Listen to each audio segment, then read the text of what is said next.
If it wasn't for Wayne, it wouldn't be. Who got it? No. Hello, world. And that was the honor of Lil Wayne, a.k.a. the GOAT of the rap game. He wanted to get on Locked In, but we have a better guest than Lil Wayne. We do. He goes by Yoda, but his real name, Rashad Phillips. He's amazing. He knows everything about college basketball. He was quite the player himself. He's been on Fox Sports. He's legit. He is, and I love the NBA draft, and was on Colin Keller's show, our guy, talking about the college players turning into pros. So we're going to talk to him about that. We're going to talk to him about the rookie class. We'll talk about topical. And then, of course, we got Zion. We got to talk to him about him. He did a tomahawk from the free throw line. I can't even do that with Nerf. Like the Nerf ball in the back of my house. On an 8-foot hoop. It was 7 foot. I still can't do it, cuzzo. Anyway, guys, hope you guys enjoy this interview. It was a pleasure to have him on, joining us, getting locked in.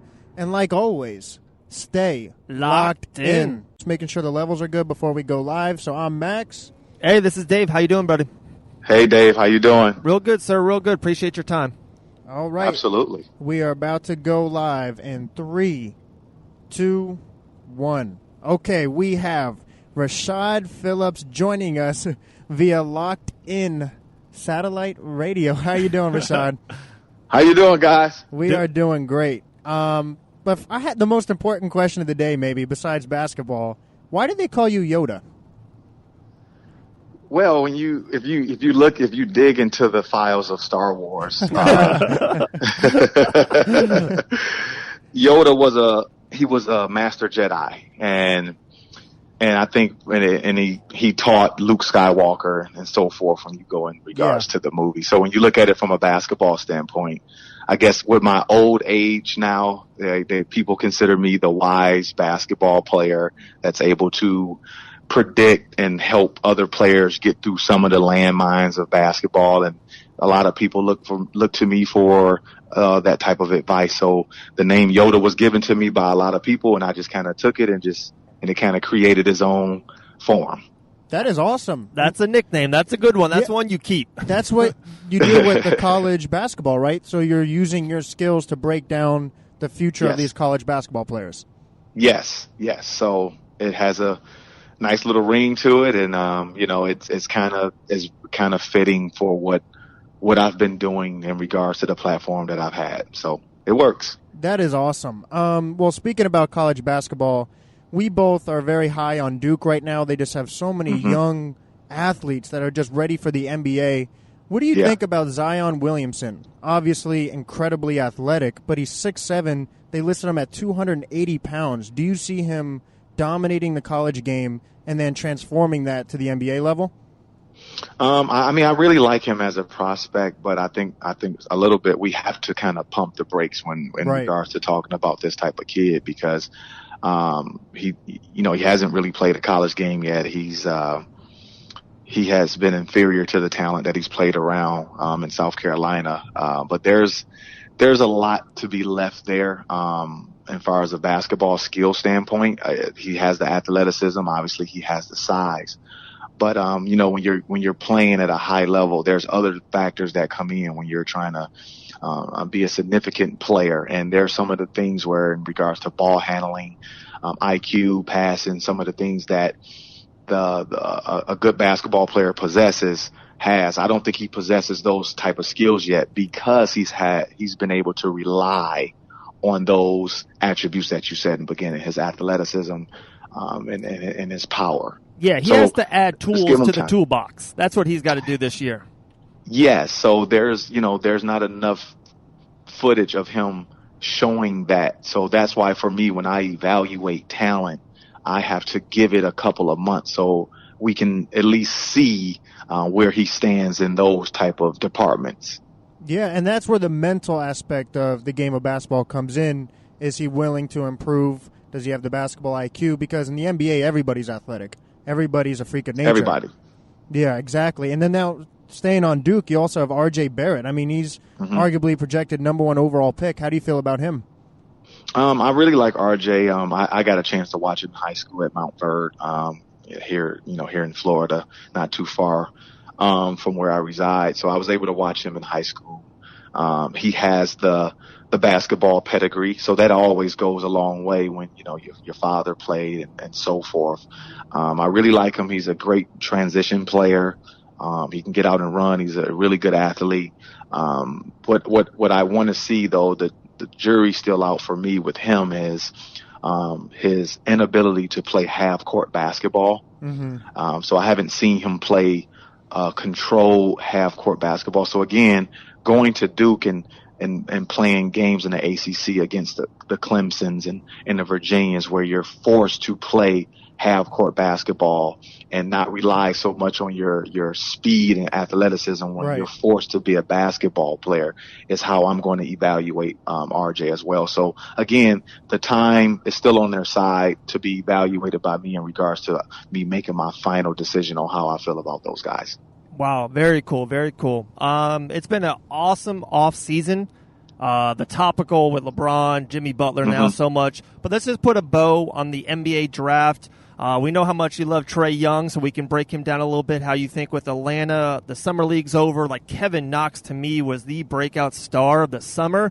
Let's put a bow on the last year's NBA draft. You there, Rashad? I'm there. It's kind of going in and out. Oh, all good. It was Dave's basically saying Kevin Knox seems to be the breakout star of the summer. Mm-hmm. And yes. How do you feel Kevin Knox will transform his game to the NBA? And we know you love Trae Young as well. Do you see him being a potential rookie of the year? Yeah, Kevin Knox is another kid that's from the Florida area, so yes. I'm very familiar with what he does. I think he has a strong chance of being rookie of the year. Kevin Knox does, because his ability to play multiple positions, his size, and him going to Kentucky, playing under Coach Calipari and playing and practicing under those NBA type of conditions that they create there at Kentucky, and he responded well with that. And I just believe Kevin Knox is going to be a great player in the NBA and a huge asset for that. But turning the page and looking at a guy like Trae Young, obviously I'm high on Trae because of his dynamic ability to change the game with one flick of the wrist. He can pass the ball. He make guys around him better. Right. Rashad, I think we may have lost you. I'm sorry, Rashad. I don't know what's going on with the connection here. You were breaking down Trae Young and how he could change the game with a flick of a wrist. Yeah. So, Trae can change the game, with the flick of the wrist, and what he has done just on paper, leading the nation in scoring and assists. And, that's never been done before. It just shows you how dynamic he is from the point guard position. And in the NBA, the common denominator for teams that sell tickets that are marketable are guys that are dynamic point guards. So from that standpoint, I think he has a huge chance to win Rookie of the Year because he's going to be allowed to make mistakes. He's going to go out there and learn on the fly. But a sleeper guy that I believe can win Rookie of the Year is Lonnie Walker, because he's in such a great situation with the San Antonio Spurs. Yeah. So I feel like Lonnie Walker is a sneak pick for Rookie of the Year just because of the organization that drafted him, and I think he's going to fit really well with how that system is. So it should be fun to watch all of these rookies play. Absolutely. Just a blunt question then real quick. Why do you think Kevin Knox fell down to number 9? It was a stacked draft. A lot of bigs were really early. But everything you hear now, Knox, like what you think is a Rookie of the Year candidate. How did he drop to the number 9 spot in the draft? Well, sometimes, when you look at these NBA teams, their evaluations are different. You've got different needs for certain teams and different wants. And sometimes you can just misevaluate a person. For me, I had Kevin Knox on rank number 7 on my player rankings board, so I thought he should have been drafted in the top 7. I really love what I saw with him, and I just think that this is just a clear example of teams just misevaluating what he could be and not properly projecting where he would stand. He's going to make people pay for that, and I think he ended up in the right place under Coach Fizdale. and with the New York Knicks, and I think they got something promising for the future. Now, let's jump into NBA free agency, all this trade rumors. Kevin Knox was involved with that because everybody's saying Jimmy Butler wants to be a New York Knick with Kyrie Irving. Whether that's true or not, we're not sure. If I'm the Knicks, I wouldn't want to get rid of Kevin Knox. To have him and Porzingis with that young core, I would want to keep him, wouldn't you? Absolutely. I would not trade Kevin Knox for Jimmy Butler. I'm sorry. I would hold on to my young pieces. You know, again, Kevin Knox is he's one of those positionless hybrids. Yeah. And they don't grow on trees, you know. So when you get a player like that, you hold on to them and you maximize their potential, because I believe that this kid is just a huge piece that can help an NBA organization down the line. I think Jimmy Butler right now is just being a little bit more of a prima donna, and yes, I want to go to this team, and it's like, hey man, like, you know, you can't really choose the team you want to go to. You know, it's your job to play the team that you're with right now, and I just think when you mix in rookies with those type of trading things, I think your organization is going to be doomed for danger when you do things like that. Yeah, and we like player mobility. We support it 100%, yeah. And we like players exercising their rights. But if you want to be the man, you want to get paid, that's all power to you. But then what bothers me is you can't complain about Golden State, because Golden State's taking pay cuts, and that's how they're winning. They're just outsmarting everybody. They're teaming up. But that being said, one of our theories that we have here, we really believe Anthony Davis will be a Los Angeles Laker.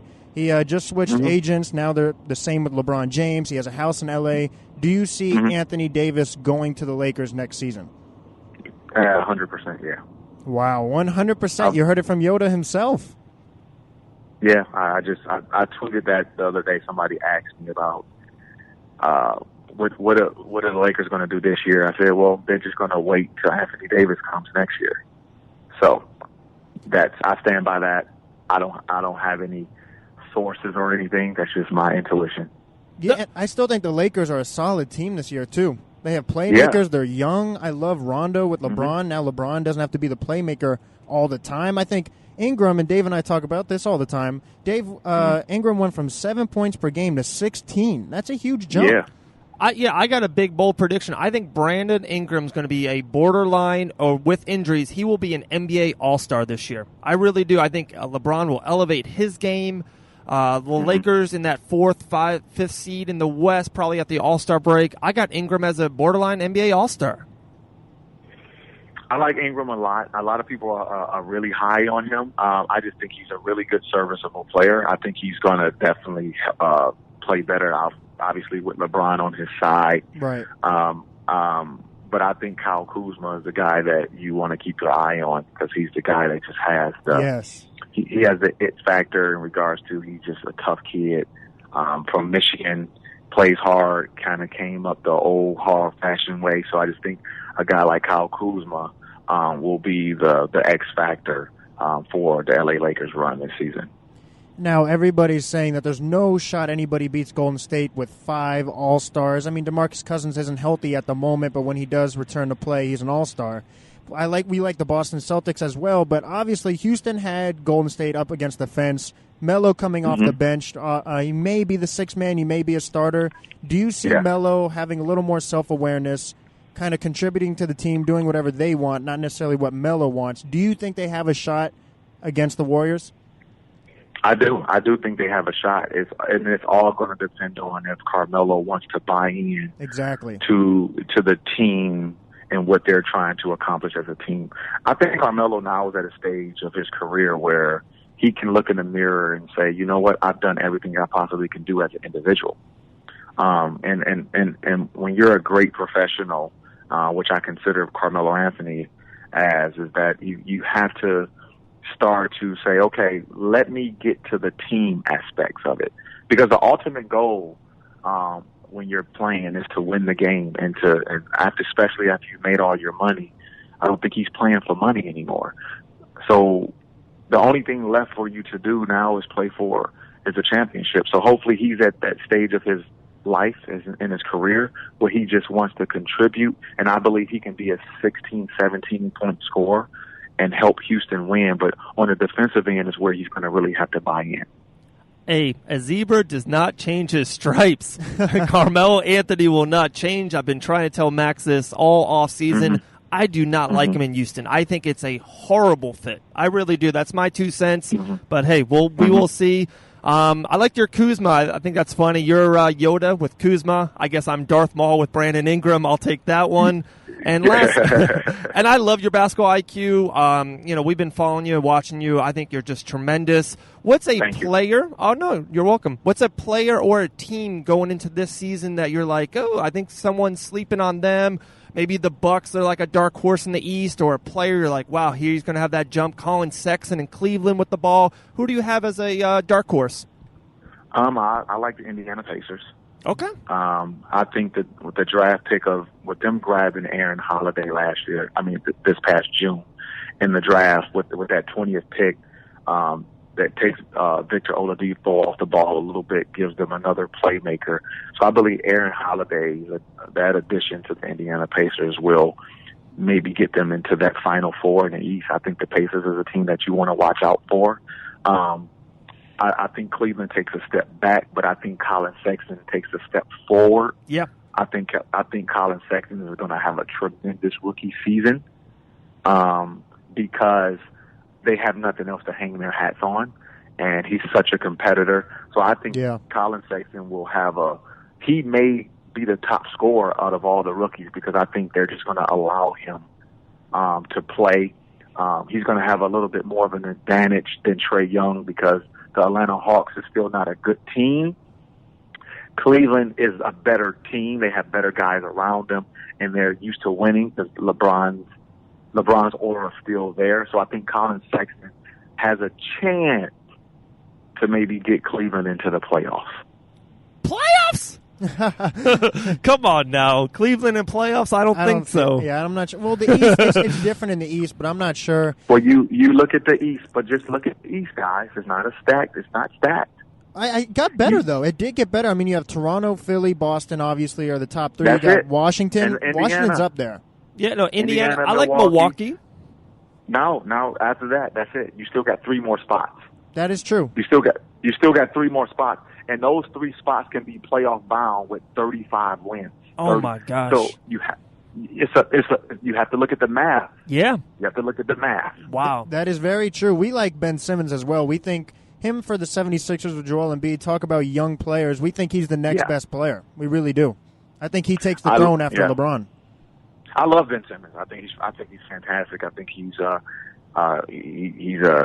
new style of player. He's a lot like Magic Johnson. Yes. But the thing is, Magic was a natural point guard. Ben Simmons is not a natural point guard. So I think Ben Simmons' weaknesses start to show during postseason play because I think that during the playoffs, they need to take the ball out of his hands more and play him out of the pinch post more because he's not a good shooter. So you have to understand when you're playing in the playoffs, the object in the playoffs is to take away your strength. Yes. And what they do with Ben Simmons, he's easier to guard in the playoffs because you take away his driving lanes and you force him to be a jump shooter. And that's where he struggled. Philadelphia was better with T.J. McConnell running the point last season. And that's not my personal opinion. That's just statistically correct. Yep. So I just think if Philadelphia can maneuver how they're going to play in the playoffs, we're using the regular season as some practice to, okay, this is how we're going to play with some new wrinkles, bringing Ben Simmons off the ball a little bit, letting them play without it. And I believe Philadelphia can get over the hump. But they're going to have to make some adjustments come postseason. Yeah, no, that's definitely true. My last closing thing on this, I think this year in the NBA is a transitional year. I think everyone knows Golden State, barring injuries, is pretty much a locked-in lock for the finals and championship. Yep. And then Durant's got one more year of free agency. We got Kyrie Irving one more year of free agency. LeBron's going to bring someone, like we think, Anthony Davis to L.A. Kawhi Leonard's got one more year. This year, to me, is a transitional year. I got Golden State win the championship. I just wanted your thoughts on that. Do you agree with me? I think it's everyone's stay put one more year, and then next year, shit hits the fan. Yeah, this is I think Golden State wins this year, and then after that, it's going to be a little bit of a frenzy. I think Kawhi Leonard ends up with the Clippers. I think he goes to the Clippers. I think the Clippers are going to get two pieces over there. Really? Yeah, I think the Clippers are going to make a push for somebody. The Clippers are sitting in the woods and they're just looking and they're surveying the landscape. So the Clippers are going to get somebody over there. The Lakers are going to get Anthony Davis, and there's a possibility that one of the Golden State Warriors may leave. So it's going to be some trades this year. Maybe C.J. McCollum gets traded out of Portland. So there's going to be some trades and some shifts throughout this transitional year because people are trying to position themselves for next season.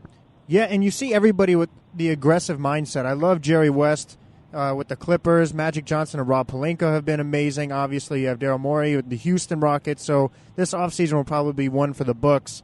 But wrapping things up, Rashad, you have an awesome show. Please plug away. Where can people find your show, your social media followings? Where can they find you? Just the floor is yours. Yes, you can subscribe to my YouTube channel. It's Sports Talk 2319. You can follow me on Twitter, RP3Natural, and my Instagram account is Rashad Phillips, RP3. And thank you guys all for allowing me to be on your show. I really appreciate it. And you guys have a fantastic day. Fantastic day. Thank you so much, Mr. Yoda. You're always welcome to get locked in. We'd love to have you on again in the future. Make sure you have a great day, too. Thank you. All right, bye-bye. Thanks, brother. Thank you. Bye. That's Darth Vader. Although, did you like that? Did you like my Darth Vader? Here's my thing. So Solo is arguably my favorite Star Wars movie. I absolutely love Solo. Me too. I love that one. But since it didn't have Yoda in it, I'm changing it back. Solo is no longer my favorite Star Wars movie. Rashad Phillips, a.k.a. Mr. Yoda, was unbelievable. Untouchable.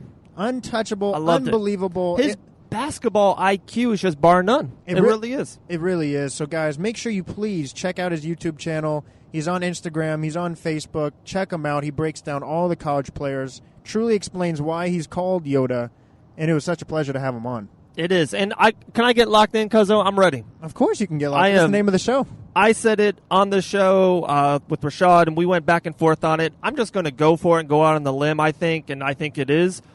Brandon Ingram will be an NBA Western Conference All-Star. That's my locked in. I'm telling you, I like Kuzma a lot. I really do. He's a really good player. To me, Ingram was the second pick overall. He's from Duke. He's got a higher ceiling than Kuzma. I think with their record, and they will want two Lakers on the All-Star team, Ingram will be an All-Star. There's no Kawhi there anymore. There's some injuries. The Golden State guys could bump each other. I don't think Cousins is an All-Star. I think Brandon Ingram will be in Western Conference NBA All-Star. I'm a Laker guy. I'm a LeBron guy, so that's music to my ears. But here's the thing. We're debating, is it Ingram or Kuzma? I'm just loving that we have this conversation because they're both that talented, that we can have this conversation. Now, Rashad seems to be a little higher up on Kuzma just because his rookie year he averaged 16 points. Brennan's rookie year, I think he averaged 7 to 9 points. So, obviously, Kuzma had the better rookie year, but Brandon Ingram had an amazing jump. He really did. So my locked in is obviously regarding the Lakers. I'm not disagreeing with you about Brandon Ingram being an all-star, but what I think could be interesting is we see Kuzma and Ingram both taking another step up, and this can influence what the Lakers do in the offseason. Because if you have two small forwards, so you have like LeBron, well, you technically have three. So you have three wing players. You have LeBron, Ingram, and Kuzma. Sure. They may not want to pursue another wing player. So that gives you more reason to believe they're definitely going after Anthony Davis. So Anthony Davis, locked in 100%, will be a Los Angeles Laker. And I think both Kuzma and Ingram, and according to you, if Ingram's an all-star, they may not want to trade those players either. So you may be looking at the same core. And even if they don't get another big max player, having Anthony Davis with LeBron James, with those two players rising, is, I think, all you need to win a championship. Cuzzo, couldn't agree more. Remember on our 2021 NBA All-Star predictions where they're going to be, I had Anthony Davis as a Laker. So I had this a month ago, so I'm definitely locked in with that. And exactly with the Warriors. when they started to elevate, they didn't overpay for people right away. They gave Curry more money. So maybe it's given Ingram a little bit more money and not maxing out two new players who probably already are a little bit off their prime. Exactly. Like Jimmy Butler is great. He's really good, but probably his prime is a year or two ago or maybe right now. So if you sign him next year, you're kind of getting the back end of his prime and then him being overpaid. A little bit kind of like what Chris Paul is with the Rockets. Like he doesn't deserve max money.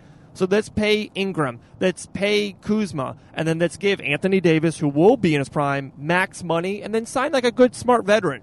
Get an Iggy off the bench. That's what the Lakers should do. Keep their youth. Keep this nucleus. LeBron James, Anthony Davis, and a good, solid veteran player. They will be a better version of the Celtics in the West. Woo! That's what they'll be. But, guys, we appreciate you listening on all podcast platforms. Locked in with two N's. That's Apple Podcast if you have a new iPhone like Dave.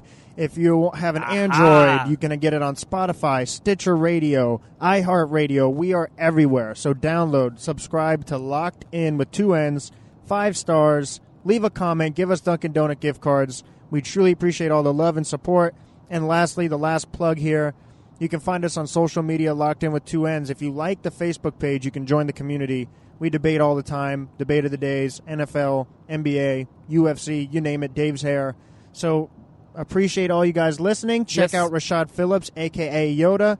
And like always, Dave, stay If it wasn't for Wayne, it wouldn't be locked in.